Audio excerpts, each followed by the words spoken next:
Здравствуйте, уважаемые зрители! Представляем анонс четверговой толстушки Якутии. Итак, что вас ждет на страницах нашей газеты 17 декабря?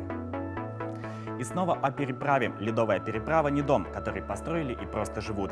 Работы на ледовой трассе не прекращаются весь период ее эксплуатации до самой весны.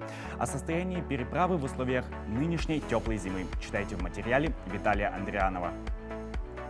Экономим электроэнергию в новогодние праздники. Сверкающая елочка, мигающие гирлянды, включенные телевизоры, духовка, работающая в режиме нон-стоп и прочие неприемлемые атрибуты новогодних каникул, на которые якутяне тратят немалые суммы.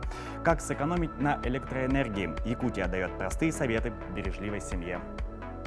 Нам и кризис нипочем. Якутия возглавила список регионов, которые лучше других переживают бушующий в России экономический кризис. К такому выводу пришли эксперты авторитетного журнала «Профиль». Почему это произошло? На что опирались независимые эксперты при составлении регионального рейтинга? Об этом в статье «Якутия антикризисная». Помимо этого, в толстушке будет много интересных материалов на самые разные темы, от политических до житейских. Все о главном, главное обо всем. Читайте газету «Якутия».